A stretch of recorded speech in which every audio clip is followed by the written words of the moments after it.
Welcome back, Gooners. I know y'all haven't seen me in a long time. For my little fan base that I have, you know what I'm saying? I was getting a new setup. As you can tell, I have a new camera and all that type of stuff. I don't want to bore you with all that detail. You can definitely tell the quality is also better. And also, today is also my birthday. So if you do watch this video, cool little like, subscribe, for a birthday. Do a little, you know what I'm saying? Happy birthday in the comments. But whatever, we're going to get straight into it. Top 15 gacha games to play.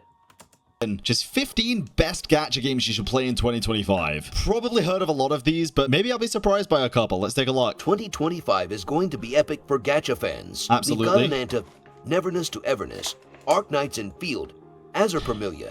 The AI voice thing is kind of killing me, but it is what it is. And so many more hyped releases on the horizon. Absolutely. But while we wait for those, I wanted to share my top 15 gacha games you can play right now. These are the games that have been keeping me hooked, and I think you'll love them too. I'm curious. Without further ado, let's get into I'm expecting Wuthering Waves, Genshin, maybe even Zenless, Star Rail, and probably like Limbus, Arknights. To be honest with you, if ZZZ is not number 1 or number 2, I'm going to be mad. But I have to put this in 2 times speed because he's talking a little bit too slow. I'm going to assume those are 6 that are on the list, maybe even like Punishing Grey Raven for 7, but let's see how accurate I can be on that, shall we? the countdown. Number 15. Ether Gazer is a gacha game with a cool cyberpunk aesthetic and I've never seen Ether Gazer. fluid combat gameplay. I really like the character designs and combat animations. The gacha Combat does look pretty damn good. Never seen it before, so I have no idea if this is like a popular game or rates not. for top-tier characters are a bit low, but the game is generous with free resources, making it free-to-play friendly. A pity system helps mitigate bad luck. If you like action RPGs with strategic combat and don't mind a bit of a grind. Imagine bringing your side project to life just by thinking about it. Meet Base 44. I mean, I love a good grind. To be fair, free-to-play friendly is always going to be good in gacha games. But for me, it just depends what kind of end game there is in the game. If it's going to be fun, then free-to-play friendly matters a lot. For me, though, most of the gacha games that I play, I don't really partake too much in the end game because it just never really appeals to me. So I just pull for who I want to pull for anyway. Ether Gazer is worth checking out. Understandable. Number 14. Path to Nowhere's Nowhere. dark, cyberpunk aesthetic, and compelling story immediately grabbed me. I honestly love turn-based games that...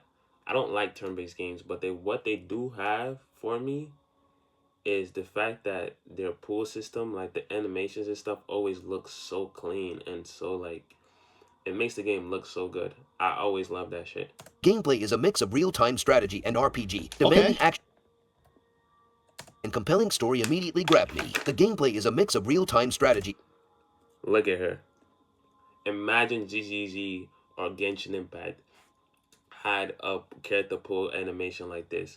Wuthering Waves, I'm not going to say Wuthering Waves because Wuthering Waves is beautiful. The animation, the pool animation is beautiful. But this is just, the 3D effect is just beautiful. And RPG, demanding actual... The character designs look phenomenal. Yeah, these character designs are really, really nice. God damn. Okay, Lady Pearl. Demanding actual thought and positioning rather than just auto-battling. Oh, this reminds me of like Girls Frontline 2. I like the combat in Girls Frontline 2. To be honest, it's not the most generous gacha, but it's far from the worst. And the focus on strategic gameplay over... I feel like one day I should delve into what some of the like worst gacha games are, not just best, but in terms of like pull rates and how generous they are. I am very curious. Just collecting 5 stars makes it feel much less pay to win. Overall, Path to Nowhere is a visually impressive, strategically deep, and surprisingly I really like the character designs. free-to-play friendly gacha game that I'm enjoying a lot. Cool, man. Number 13. Oh, this Punishing Grey Raven, 100%. Okay, yeah, I knew this was going to be on here, bro. The music from this game is absolutely insane. What's that one track? Narwhal or something. I've heard a lot of music from Punishing Grey Raven. Never played the game, but obviously I'm a huge Wuthering Waves fan, so go. But my thing is, PGR being rated this low, and now I'm hella curious to his list because... yeah. Figure, I guess. I've been tempted to try it out in the past, but I've heard the story starts off a little slow. I don't know if that's something y'all would even want to see me play through, to be honest, but let me know in the comments. Combat looks sick, though. Punishing Grey Raven is not your typical auto-battler gacha game. Nope, it's not. fast-paced, skill-based, and requires actual player input. It feels incredibly engaging and rewarding when you nail a perfect combo. Is Punishing Grey Raven more, like, stage-based, like Honkai Impact 3rd, for example? Because it looks like it in this. Also, I think the game is relatively free-to-play friendly. Okay. They're pretty generous with giving out in-game currency, and you can earn a decent amount through daily missions. Was that also 70% rate up, so there's only 30% chance to, like, lose a 50-50? Events, and completing story content. While no gacha game is perfect, Punishing Grey Raven strikes strikes a good balance between monetization and player enjoyment, and it's definitely one of the best mobile gacha games I've played. I couldn't imagine playing a difficult gacha game like that on mobile, to be fair. I'm a PC gamer, so mobile gaming does not come kind of natural to me. Number 12. Disappear. I'm on the Sea of Butterflies. What is this? Epic 7 is a great mobile RPG. Oh, this is Epic 7. Bro, I've never played this. I've heard so much about this, usually through like ads and sponsored posts and stuff like that, but I don't think I've ever played Epic 7. Has been around since 2018, and it definitely holds up. Epic 7 is known for its generous rates and fair monetization. You can totally build a strong team without spending a dime, though patience is key. The story itself... This looks familiar. Maybe I did give this a shot at one point. I don't think so. Decent, but where Epic 7 shines is in its strategic turn-based combat, team building, gear optimization, all the gacha games that have strategic are not for me.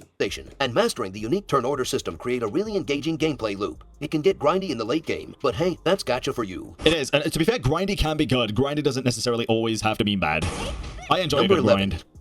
Girls Frontline 2 is a fun tactical RPG. Okay, so Girls Frontline 2 is a gacha game that I've heard of and played. I actually started playing it because I got sponsored by them, but I kept up with the game for quite a while. For some reason, I'm not a big turn-based fan most of the time. Expedition 33 has kind of changed that for me, but Girls Frontline 2 Exilium also just feel... If you guys have played Expedition 33, let me know how it is, because I've been thinking about getting into it. I hate turn-based game because, I can't lie, my attention spam is, my attention spam is way too fucked. This is exactly why I never got into Honkai Star Rail. Low-key, I might do a video of me playing 10 minutes of Honkai Star Rail, and I might post that, but... It's really good. It's really interesting with the different skills that you can do to like bolster other teammates and put yourself in cover and stuff like that. It tickles an itch that I didn't know I had. Graphics and a good story. The 3D models are... The story is very good as well, from what I've seen. Step up from the first game, and the animations are chef's kiss. Gameplay-wise, it's got that tactical depth I love. It does. I've spent days tweaking my squads and figuring out the best strategies. It's definitely a grind if you're free-to-play player, but they do give you some freebies. And yes, there's fan service, but... There's a lot of fan service in this game, but a lot of people love it for that. There is a... I'm starting to see a pattern, but I'm not gonna start judging yet. I'm just gonna keep playing the video. Ton of fan service, especially in the skins. It's not too in your face. Well, I don't know about that one, but I don't mind it, to be honest. If you like strategy games and don't mind a bit of a grind, give it a try. Number 10. Is this Clash of... No, it's not. What is this? Guardian Tales is an absolute treasure in the gacha landscape. Imagine old school Zelda charm with dungeons. Yeah, bro, I was just going to say this reminds me of like old school Zelda games. Puzzles and unique bosses. I have never seen this ever. Truly generous gacha rate. One game I do not want to see is Nikkei. If I see Nikkei in this list, I'm going to fucking tweak. I'm going to tweak. Mind you, I've never watched this video. I just saw the video. I just wanted to make one quick video of my comeback of just me getting into it. If I see Nikkei up there, I'm going to fucking tweet. I'm not going to get into the people that play that game. I don't want to see Genshin Impact in that list. Those two games I do not want to see because... And then I'm already seeing the way the list is going, bro. Putting PGR that low, I'm already seeing the way the list is going. This game lets you earn powerful characters and weapons without feeling like you need to spend a dime. It's a true testament to what gacha games can be when done right. Whoa, okay, interesting. Never seen that game before. Looks like something I'd enjoy playing even in my spare time. Let me know if you've played that game down in the comments. I'm interested. Number 9. My work is easy because I use ClickUp. Here's how I keep track of all my tasks. I start by brain dumping everything I need to get done in a... Azur Lane has got a unique take on naval warfare, with historical warships reimagined as cute anime girls. So funny that that's even a thing, dude. Historical warships reimagined as anime girls, and then we have the frickin' Usume, which video coming on that tomorrow, I think, by the way, which is just, bro, it's horse girls. It's horses from the real world reincarnated as anime girls. It's very interesting. I've always heard of Azur Lane. It's very interesting. Anime girls. Horse. Let me rewind that, bro. Skulls. It's horses from the real world reincarnated as anime girls. It's very...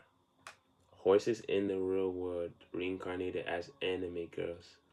It's very interesting. I know what type of man you are. I know what type of man you are. Very interesting. I've always heard of Azur Lane. I did not know that this is what the game was. Or ship girls, as they're called. The Ship gameplay girls. is a mix of shoot 'em up and strategy, where you collect and build up your fleet of ship girls to take on various challenges. Interesting. Of course, there's plenty of fan service to go around. Wow.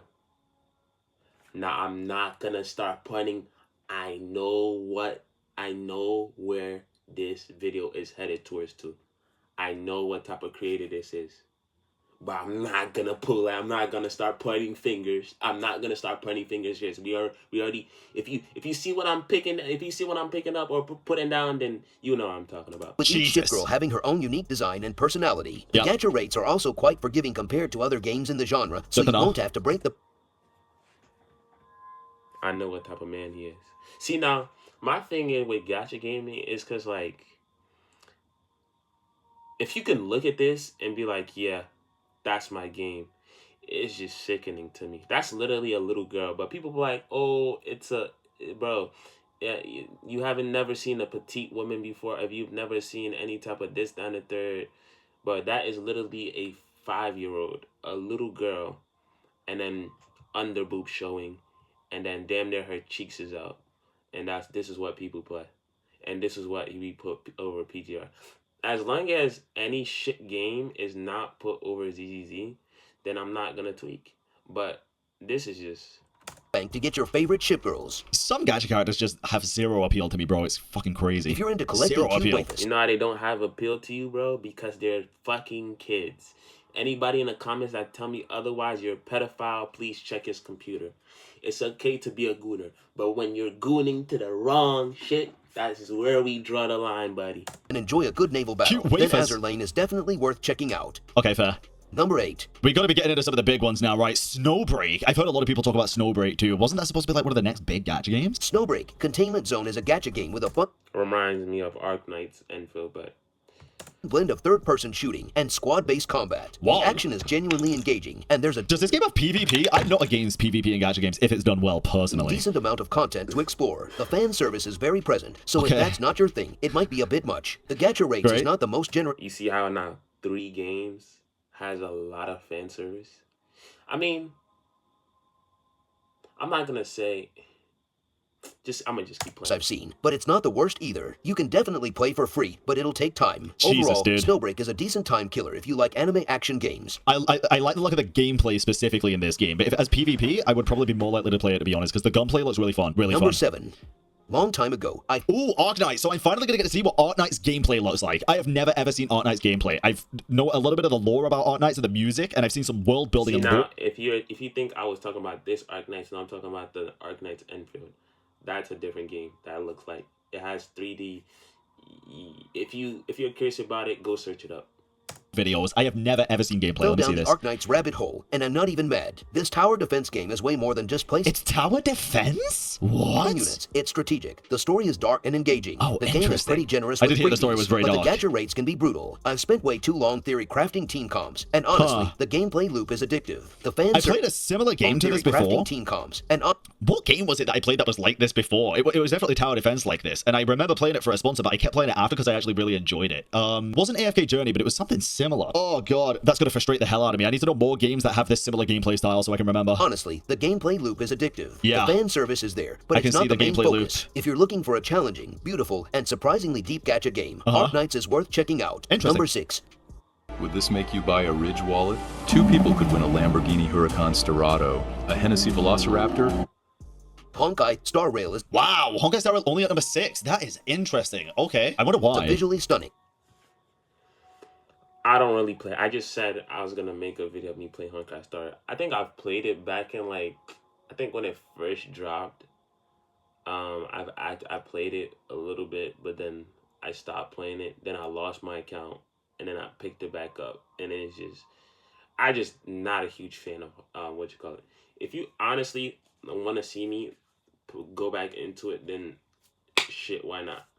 Story-rich and surprisingly strategic turn-based RPG game. Yeah. It's like a playable anime with deep lore and satisfying combat that requires more thought than just button mashing. It's a great... You can auto a lot of it, but nowadays, dude, for the end game, it's really freaking tough. If you don't have the best units in the game, the best teams, it is very tough to game if navigate. you enjoy exploring worlds, collecting characters, and getting invested in a good story, but be prepared for some grinding and the occasional long-winded dialogue. 100%. It's also reasonably free-to-play friendly, which is a big plus. I don't know about that. Honestly, I took a very long break from Star Rail, and I went free-to-play for a very long time. I spent in the first couple of months of the game, and then pretty much when Penacony dropped, I think, I never spent again. Is it free-to-play friendly? If you want to be doing the end game and stuff, I would hazard that it's probably not, but I literally just pull for characters that look cool if I have enough stuff, and I don't really care if I don't get the characters. So I'm definitely not the best person to ask, but I don't feel like it would be free-to-play friendly. Maybe. Number 5. Number 5 is gonna be... Jesus,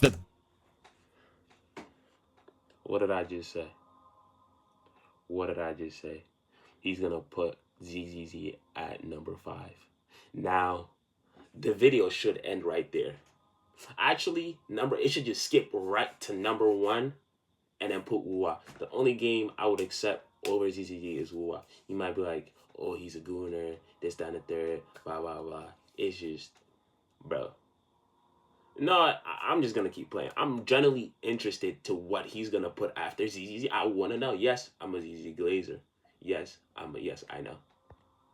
Loudness, Zenless at number 5. Zenless over HSR. That's interesting. Okay, I can see it. Gameplay's very different. Zone Zero is the new mobile gacha game from Hoyoverse, the folks behind Genshin Impact. It has just launched recently, and it's a stylish action roguelike with a gacha twist. The story in Zenless is very interesting to me because it's not one that grips me, but I love the storytelling in this game. I think the storytelling is one of the biggest strong suits.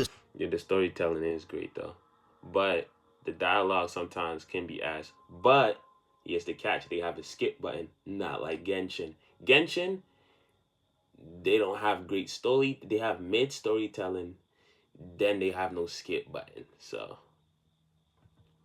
here is interesting. You pull for characters who you can swap between in battle, and their synergy is key to taking down tougher foes. Rates seem fair, and while there's a pay-to-win element, you can definitely build a strong team without spending a dime. Is there a pay-to-win element? For me, pay-to-win is such a strong term, dude, especially in gacha games, because it's like, what are you winning?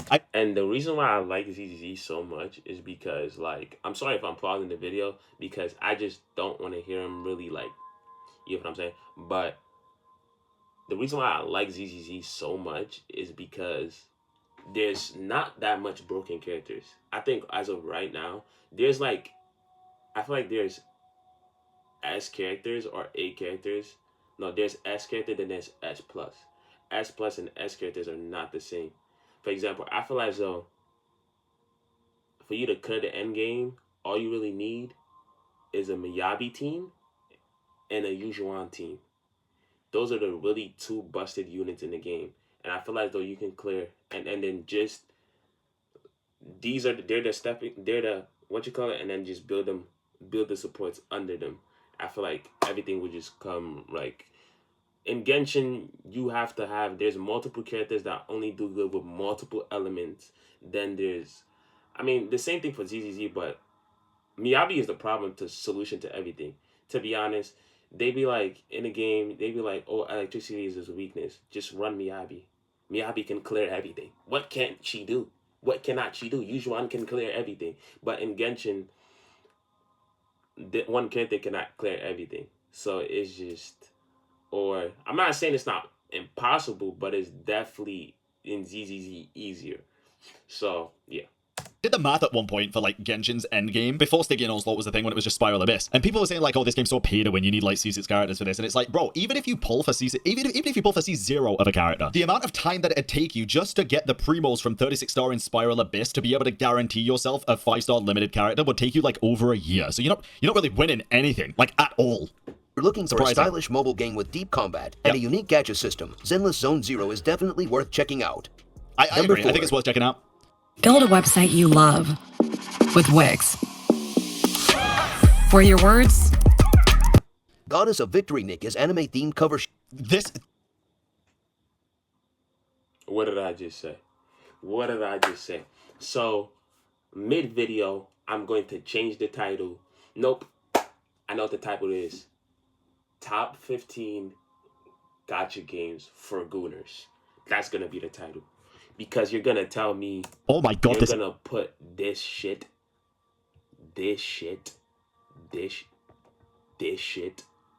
over ZZZ. Yeah, just go watch porn and just go watch porn at this point, bro. Insane. I have heard Nikkei's story is absolutely next level, apparently. I have never touched this game. I've never even downloaded this game. Should I try out Goddess of Victory Nikkei? I don't know. Let me see more. Shooter with a heavy emphasis on character collection and I might just get the game. Just holy fuck! What did I just pause my screen onto? Holy shit! Nah, I might give it a try. I can't cap to you. I might give it a try. I just want to see the jiggle physics shit. Cause what the fuck did I just? Holy assets, bro! My screen. Fuck. No, this might be a thumbnail. This might be the thumbnail. Service. The character designs are, let's just say, holy. They know what they're doing. They know exactly what they're doing. Holy dude. Beyond the eye candy, the shooting is actually pretty fun. beyond the eye cannon, the shooting is pretty fun. You know you don't give a fuck about that. You just here for the jiggle physics. I know what type of guy you are. Whoever made this video, I'm not talking about the guy reacting to the video. I'm talking about the guy who made the original video. I know what type of man you are. I know what you're into. Gacha rates aren't exactly showering you with love, but bro, the jiggle physics when firing the gun is insane. I've managed to stay mostly free to play and still progress. Honestly, it's a fun, stylish game. Crazy you can progress while only playing with one hand. Even if the plot is a bit predictable. And the gacha sometimes makes me... Wow. She's shooting the gun at her, but it's just... want to throw my phone. If you really? like anime shooters and appreciate good character design, you'll probably have a good time. I didn't... appreciate good character design. This guy just amazes me every time. The gameplay was actually like this. I thought it was like it just did its own thing. I didn't realize you actually had to aim. Interesting. Number 3. I bet all my money on you! Another 19% down? Get my money back! Is this reverse?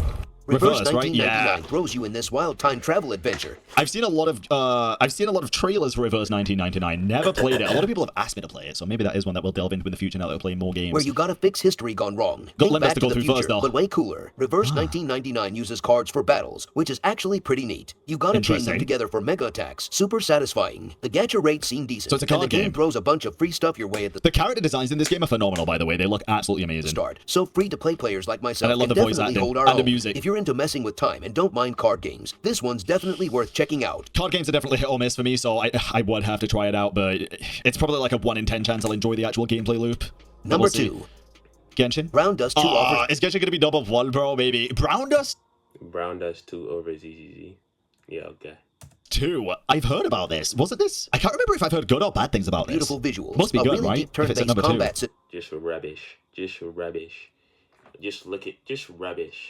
system and gorgeous characters. The combat is Okay. not just about throwing your strongest units at the enemy. There's real strategy involved with the chain attack system, and planning Okay. your moves is key. However, like many gacha games, the rates can be brutal, making it tough to Oh, get the God. characters you really want. It definitely feels like a He just pretty much showed hentai on the screen, and it was like, yeah, that's number 2. I'm done with this fucking list. Bro had to blur that for the video. Oh my If you're goodness. trying to play for free, if you're a fan of anime-style games with strategic battles and can stomach a grind, it's worth checking out. Interesting. Number 1. Wuthering Waves at number 1. Wait, that's crazy, bro. They didn't even put Genshin in the top 15. That's insane to me. It's probably going to be at the end for like honorable mentions, but... Bro, high key, whether you like Genshin or not, I'm very surprised it's not in the 15 best gacha games you should play in 2025. That's... Wait. I feel as though I'm just gonna stop the video there, but I might yap for a little bit. But what I do want to say is, whatever is deserving. They love they're I can't count you. They're a little greedy, but they're a lot more giving. Gameplay is fire. Character design is fire. So it's like when they make a character, you can tell the passion of them wanting to create something good. And then Genshin is just meh. It's just shit. Obviously, this list, to be honest, as much as I hate Genshin, I will put it as top 15 because it's a very like I don't know, acquired taste. Genshin is a very acquired taste now. If you weren't playing back then, and then you're trying to get into it now, it's just no point, bro. It's just no point. I feel like the people that are into it are mostly, if you're not pedophiles, you're into it's either 3 things, I think. Either you spent too much money on the game, you cannot quit. Either you're a pedophile, because a lot of them, I don't know, man. Or 3, what's the third one? What's the third one? I can't think of the third one. But yeah, that's what I just think of. You spent too much money in the game, you cannot quit. Or you're a weirdo. But me being a weirdo does not mean a gooner. See, it's okay. Like, it's gooning, it's normal. It's just what you goon to. There's levels to this. You can't just goon to anything and call yourself a gooner. No, you need to be in jail. But yeah. Interesting. Totally Wow. hooked me in. I'm obsessed with this game right now. Me too. Seriously, the open Me world too. is gorgeous, and I've spent I think Blue Waters does the #1 spot right now, by the way. I think it is an absolutely incredible game that's doing a lot of things right. hours just running around and fighting monsters all day. The Wow. character designs are amazing, and the Yep. gacha rates haven't been too cruel to me so far. Well, he's just gonna talk about Weathering Rays. We all know Weathering Rays. If you don't know Weathering Rays, let me show you something. Okay. Now, let me show you Wuthering Waves' newest character. Now, her name is Augusta. Now, you would look at her and you would think, oh my god, she's so fucking cool, right? Chest plate. She looks like she fight wars and like, it's giving Amazon princess. It's giving Wonder Woman. It's giving empowerment. It's giving slay, cunty, everything, right? Now, let's go. As you're seeing me type it, you already know where I'm headed with this. You already know where I'm headed with this. Who do you think? I'm gonna put these two sides. Who would you think fights wars, or is the leader of a nation that fights wars? Her, Augusta, or Malvika? Obviously, if you have some fucking sense, I'm not gonna let you process that. Obviously, if you have some fucking sense, you would realize that Augusta is the better version. For a nation that fights wars, Natlan and the characters that they have is just straight bullshit. They had so much potential to drop the most like bro, they could have went around like Amazonians, like Wonder Woman and all their people. They could have it's okay. You can literally have Gooner, but they could still look like they're supposed to do. You know what I'm saying? Augusta, she's there, but she do have a little titty hanging out and barely clothes, but she still has a big placed breastplates, everything, her crown, she looks cool, and a giant fucking sword. Malvika's weapon is a fucking bike. I mean, she does have a weapon as well, a big sword, but still, look how cool this shit looks, and look how Malvika looks. She just looks fucking lazy. She just looks lazy. And I don't appreciate that. I don't appreciate that not one bit. Well, that's Genshin. I don't know why you play it, to be honest. And I hate that sometimes I do have a guilty pleasure. I come back to the game, but when I do come back to the game, I get a 5-star with like no pity, but that's still not enough. Like, for example, today I opened the game, I pulled, and I got Kashka, and I didn't even feel like pulling her. I just closed the game and went straight to DDZ. Well, that's the end of the video. Like, share, subscribe. Wish me a happy birthday, and I'll catch you on the next one. Peace.